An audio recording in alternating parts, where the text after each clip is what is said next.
Hello प्यारे बच्चों, तो चलिए इस क्वेश्चन को डिस्कस करते हैं। इसने क्या दे रखा है, एक बार अच्छे से पढ़िए इसको।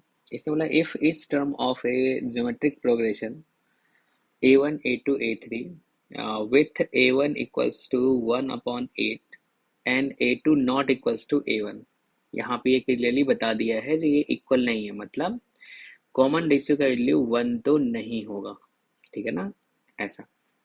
साथ में बोला है is the arithmetic mean of the next two terms. मतलब अगर अपन बात कर लें T2 क्या होगा, तो नेक्स्ट टू टर्म्स के अर्थमेटिक मीन के इक्वल होगा। ओके। अगर T3 के बारे में पूछे तो T3 क्या होगा, T4 प्लस T5 अपॉन 2 के इक्वल होगा। मतलब हर एक टर्म जो है नेक्स्ट टू टर्म्स के अर्थमेटिक मीन के इक्वल है। ओके, चलेगा। अब यहाँ बोला है जो एस एन जो है इन सब का सम है भाई। अब आपको बताना है S20 माइनस S18।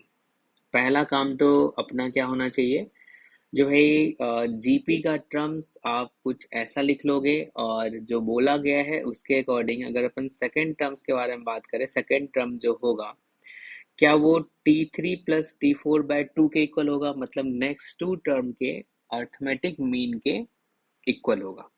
तो ये हमने लिख दिया। तो यहाँ से अगर क्रॉस मल्टीप्लाई करोगे तो 2 टाइम्स क्या लिख दोगे आप, 2 T2 equals to T3 plus T4। T2 क्या होना है भाई, AR। T3 क्या हो जाएगा, AR²। T4 क्या होगा, AR³ होगा। ए को अपन कैंसिल आउट कर देंगे और एक साइड ले जाएंगे तो हमें कुछ ऐसा दिख रहा है।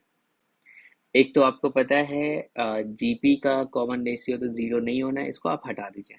ओके। यहाँ से आर का वैल्यू एक तो 1 आ रहा है, दूसरा क्या आ रहा है, -2 आ रहा है। तो ना तो ये पॉसिबल है ना ही ये पॉसिबल है, क्योंकि अपने को गिवन है जो कोई भी टर्म मतलब टर्म जो है आपस में इक्वल नहीं है, तो ये भी नहीं होना है। तो यानी कि आर का वैल्यू जो है वो कितना आएगा, -2 के इक्वल होगा। ओके। अब अपने से बोला है S20 माइनस S18 बताइए। तो S20 का फॉर्मूला आप लगा लो भाई। एस एन का फॉर्मूला क्या होता है, a into 1 minus r to the power n upon 1 minus r. तो यहाँ से n के प्लेस पे 20 रख दिया और यहाँ पे 18 रख दिया, चलेगा। इन दोनों में आपको पता है जो a अपॉन 1 माइनस आर जो है हम लोग कॉमन ले सकते हैं, कॉमन ले लिया। तो यहाँ से ये और ये कैंसिल आउट हो जाएगा और यहाँ पे कितना आ गया, R18 minus r to the power 20।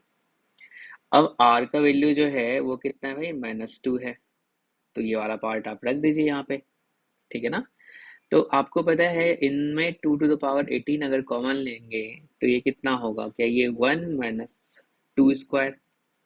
तो यहाँ पे ऊपर में कितना आ गया, 1 माइनस 4 यानी कि -3 आएगा, चलेगा।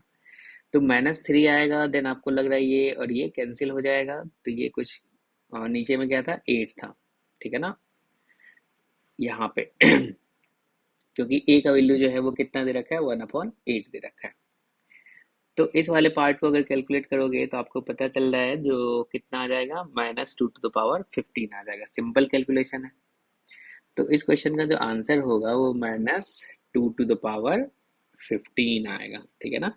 सिंपल सा क्वेश्चन कह सकते हैं।